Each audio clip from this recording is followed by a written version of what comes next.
Well, I got the job.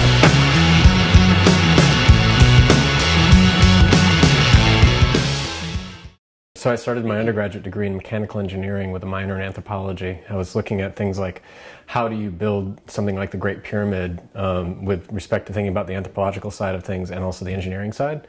Along the way, I just decided I wanted to focus on anthropology.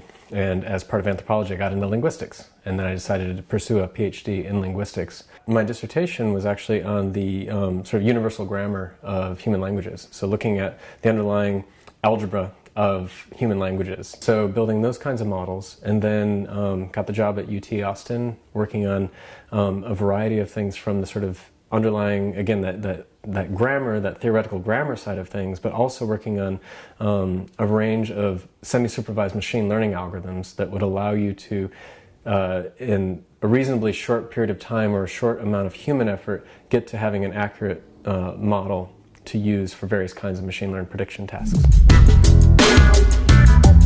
Running up into the final one toward tenure, I started to do some consulting in the industry, doing some things like sentiment analysis and spelling correction, automated spelling correction, these sorts of tasks, and that kind of got me really interested in looking outside of academia and looking at what was going on in the industry.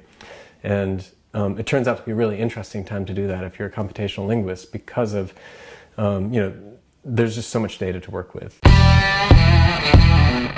It can really vary from time to time. So sometimes I'm working on a core, like, underlying algorithm. Sometimes it's, figuring that out on paper or on the chalkboard. I also do a lot of implementation myself, so I often end up being the one who codes up either the prototype or a version of a program that's not too far away from deployment.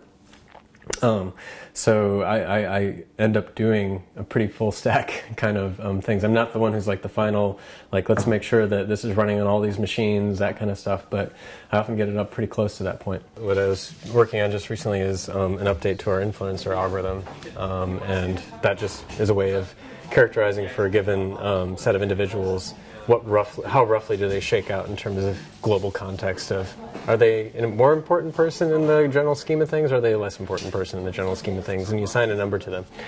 So I just wrapped that up, and now I'm working on predicting interest for each post that a person might create.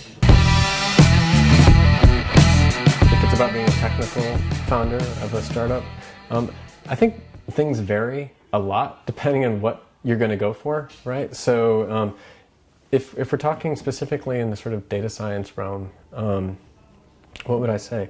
I think, one thing is first, just have done, you have to have had a lot of time, I believe, working hard and understanding, like, being really good at what you do. Starting a startup is incredibly fun, but you got to be able to get through the slog, and to get through the slog, you got to be able to know that you're going to make money at some point.